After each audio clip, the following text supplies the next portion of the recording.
You're listening to the Lost Geographer Podcast, and this is episode 28 on Ukraine. In our modern globalized society, understanding geography and culture is crucial if you want to succeed in life. Unfortunately, many people are still unaware of the world around them, which is fueled by media that are focused only on profits, clicks, and promoting agendas rather than providing accurate information. Here at the Lost Geographer, we aim to promote geographic and cultural literacy through education and travel by bypassing the media.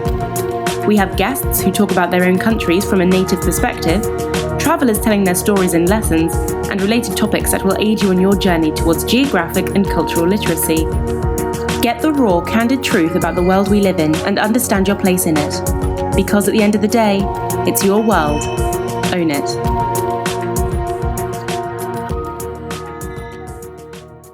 Hey everybody, so while this podcast and site do increase your geographic and cultural literacy, the best way to attain literacy is through travel. Now, I understand that many people think traveling is expensive and stressful, and understandably so. However, it doesn't have to be this way. Traveling can be cheap and relatively stress-free if you know the right places to look for flights and already have an understanding of common travel mistakes. If you want to learn how, check out The Ultimate Guide to Smart Budget Traveling. It's a video course that will teach you how to save hundreds on your next vacation and thousands throughout your life by showing you how to make different rewards programs work for you and introduce you to sites that have prices you could have only dreamed of. I will show you how I've done things such as book transatlantic and transcontinental flights in the US for less than $10, and how I don't pay ATM fees anywhere in the world and withdraw money according to the exact exchange rate and not get ripped off. Want to learn more? Check out literacy.thelostgeographer.net for more information. Consider it an investment to learn how to invest in experiences to become geographically and culturally literate. Again, you can find it at literacy.thelostgeographer.net. Hey everybody, welcome to the Lost Geographer Podcast, where our goal is to promote geographic and cultural literacy. It's your world, own it. I'm your host, Rohit Amrithar, founder of The Lost Geographer. You can find us, as usual, at www.thelostgeographer.net. And we're headed back to Eastern Europe this time, and I'm here with Sergei from Ukraine. How are you doing, Sergei? Doing great, Rohit. How are you? I'm great, thanks for asking. So, let's get right to it and start off our show like we usually do. So, Sergei, why don't you tell us a little bit about you, where you're from, and where all you've lived? Oh, man, I've been everywhere for the last 5-6 years. Originally, I'm from Eastern Europe, from Ukraine.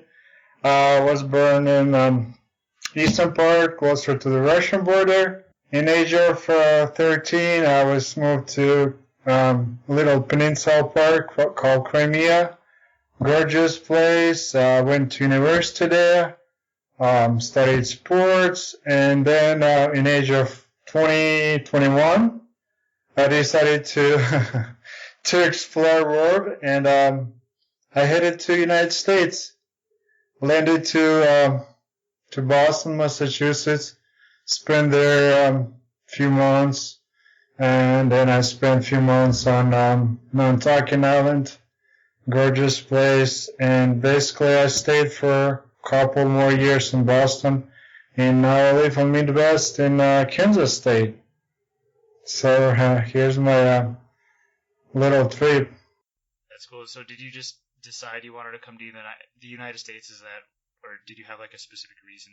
Well, the reason was a friend of mine. His name was Andre, and he came to the United States early, few years, and he just said, "Hey, Sergei, here's the opportunity. Would you like to go with me next time and just have fun, make some money, make some good friends?" And, we were 21, and, what are you doing 21? You're just having fun. I said, yeah, what?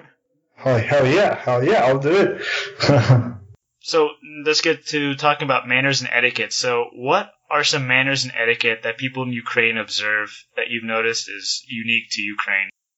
Well, so been living in the United States for 5-6 years, I still feel like I'm different, like I'm an alien from another country, from another world. So closer to etiquette, start from the greetings. We usually shake hands firmly, and we look at the eyes, call your name. We have formal, we can just call your name like Ralphine or Sergei if it's a I mean, formal. If it's informal, we can call. We have middle names, right? So my middle name is Vitalovich. So if I'm strange to you, you never met me before, you would call me Sergei Vitalovich. That's how things going up there. So we're dressed differently. If you go in a public, girls usually do so much makeup. They dress like high heels, short skirts. Even in the winter? Well, yeah, I saw a couple. Yeah, it's common up there. They want to be look great, attractive. I would say about like food culture, like when you invite somebody for dinner or just for lunch, you would pay for that person. No doubt you should pay or split it, but usually we pay for your friend. If you eat some food close to your friend, you should ask him, hey, would you like to have my sandwich or wherever you have that time, and you have no rights to deny that. You will be rude. You can't say no. You gotta accept that. So that's for food. If somebody will invite you to go for the evening dinner, most of the time you should have some little present for your friend. You can't just show up with empty hands. You have to have something with you, like bottle of wine or some candy or bucket of flowers for a mother or girlfriend. That's how we do usually up there. And while we're sitting around the table, we usually, if we drink alcohol beverages, we say toast, like I would like to have this drink for health. We say na zdravie for the health of the owner of this house or my friend. So you show that you really respect them. And also while we eating food, we don't have oh, that's only my plate and I'm gonna eat that. No, we don't do that. We like to share food. We are usually in restaurants, we order a bunch of food and people just grab your dish. You would eat from other plate, and you're gonna make some mess, but it's part of our dinner. We're having fun. So I feel like for you guys, food is a lot more, it's given a bit more importance than I feel like it would be in America. I feel like food is more of a bonding experience rather than just eating. Yeah, I would say so. If I meet you first time, or I would invite you to have a lunch with me, because we like to talk, we like to have conversation while we having some food or drink. We don't just do hey, how you doing, what's up, everything fine. I would say, hey, we'd like to go Starbucks or I don't know, something, I don't know, local place, local food place, and have a little lunch or snack. And if I invite you, I gotta pay for that because I did invite you. I guess while we're on the topic, what is Ukrainian cuisine like, and what is your favorite dish? Well, we have every cuisine has own spices. We have some Ukrainian spices like basil. We use a lot of salt and pepper, celery, basil, garlic, onions. We love garlic a lot. Our main dish will be beet soup. It's called borscht. It's really weird. When it comes to our food, for the major parts, for me right now, it seems weird. It's really weird food. So soup, usually it can has meat in it, or pork, or beef, or chicken, and usually people would eat it with sour cream on top. Here's the weirdest dish, Ukrainian. We usually have it on New Year's Eve. It's called it's it's a jelly. It's made of meat, pork, beef, chicken, and basically you boil it for 6 hours straight, and then you put it in a little plates and put it in your fridge and leave it up there for another couple hours. In the morning, you have a jelly. Like that water it's so greasy, so fat, so it becomes a jelly. And you would put a horseradish on it, or ketchup, or mustard, and yeah, you would. Холодная. So weird. Well, it's jelly. It's like jelly. It seems like jelly. Is that your favorite dish, or is there another? No, I'm vegetarian right now for 2 years. Well, my favorite dish. I like soups. I would say we have some good vegetarian soups, like a mushroom soup. It comes with mushrooms and some grains in it, and potatoes. It's just local vegetables, basically. But it's tasty, nutritious, delicious, and it's easy to make, like 45 minutes, half an hour. So that's my best, I would say. So mashed potatoes. We always have like mashed potatoes with chicken, but since I can't eat chicken, I would go with some sort of vegetarian part, like fried vegetables like zucchini with peppers, tomatoes, some garlic, onions in it. It's pretty good. Moving on, let's talk a little bit about business. So I guess, what is the business climate like in Ukraine? And if I were to do business with a Ukrainian, how would it be? Would it be formal or would it be informal? I know you said you did a little bit of business over there, I guess, right? Or no, I haven't done business up there. I know my friends doing it right now. I never done it.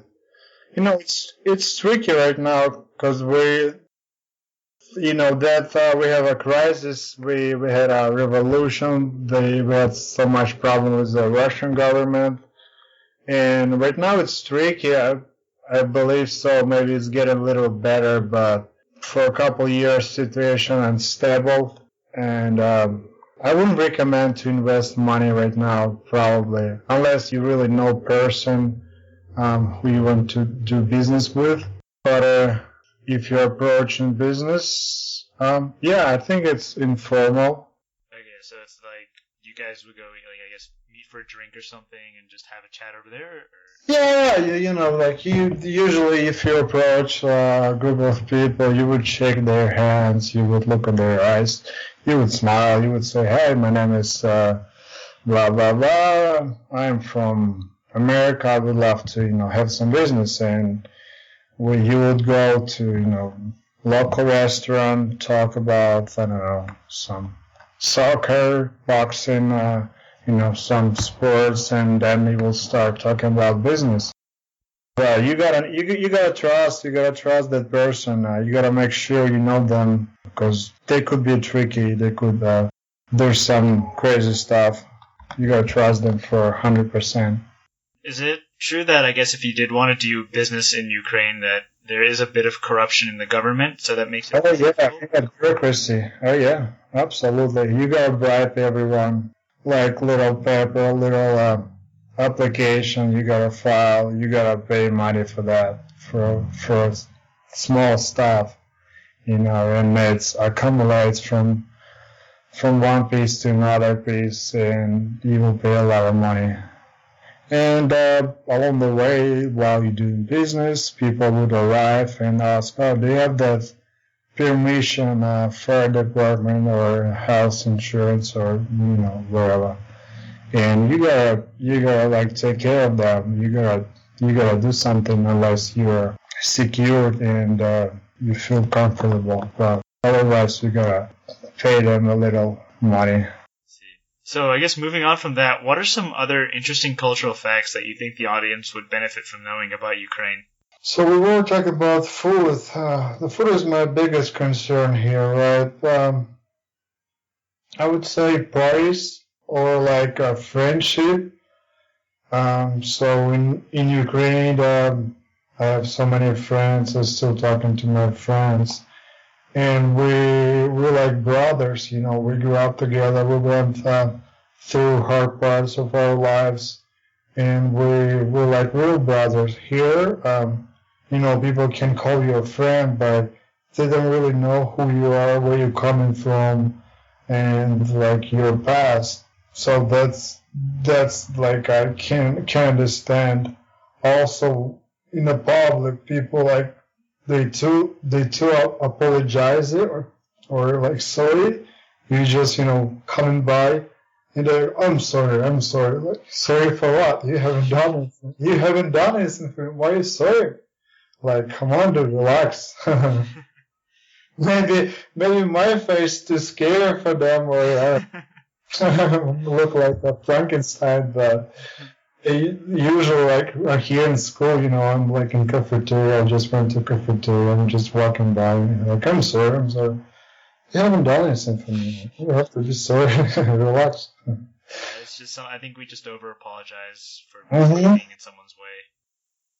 Do you have any cool things about Ukrainian history that you'd want to talk about? Yeah, we had so much. We fought Poland. We fought Russia. I believe so. I'm not that good in history, but I remember we had local tribe they call Cossacks. They lived in middle of Ukraine, and I believe 70 BC or something. I mean 17 BC or something. And they were just hang out up there, drink vodka, ride horses, and for fun they would just go different countries and kill people and fight. Yeah, they call Cossacks. It's like national Ukrainian tribe. They're real tough people. Unfortunately, we don't have that many right now. Were they like the founders of Ukraine, or? I don't really know, but if you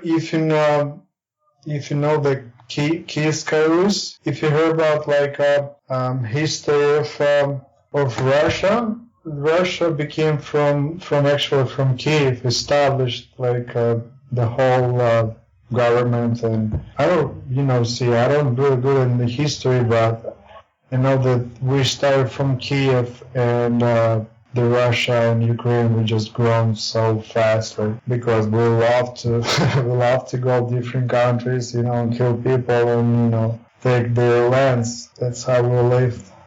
Cool. So I guess we already talked a little bit about how cultures compare, but do you have any other things that you could compare, I guess, with the United States and Ukraine? Not necessarily one better than the other, but I guess differences. Well, the differences are huge. Sports, let's say, we don't have that much, like you have here, baseball or football, and you too crazy about. People would just spend all their life watching games, buying merchandise. We're not that crazy about baseball or football. We love boxing or gymnastics, soccer. We're good at soccer. We used to be good at soccer. So let's move on to, what would you say is your favorite thing about your country? What makes you most proud to be Ukrainian? I would say we're brave. We're so brave. I can feel that in my blood. So I came to another country, and I'm still, on my journey, and that's make me proud of, because I'm Ukrainian, and I feel that I'm different. As I mentioned before, from our history, we used to go different countries and just, I take their money. What else I can say about my country? We're hospitable in general. Just nice people. I don't know what else to say. So would you say, I guess, that's also the most underrated aspect about your country? Or is there something else that you feel like Ukraine doesn't get enough credit for?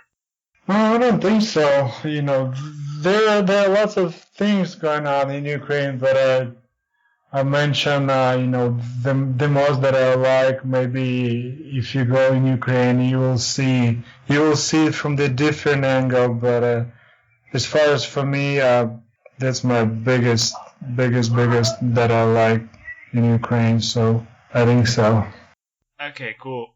All right, and so I guess to finish off the podcast, last question: could you recommend a fiction or nonfiction book for the audience to read if they were interested in learning more about Ukraine? Yeah, I actually remember a book we go about in high school. The book is called Stolen Happiness by Taras Franco. Basically, that book is about like Ukrainian village and life in there, and it has so much like life wisdom. So if you read, you can learn so much new stuff for you from different perspective from Ukrainian out there. I would definitely recommend this book. Awesome. So yeah, I'll put a link to that book in the show notes, along with everything else that Sergei and I have talked about on this episode. You can find the show notes on the website www.thelostgeographer.net/podcast, and this is episode 28.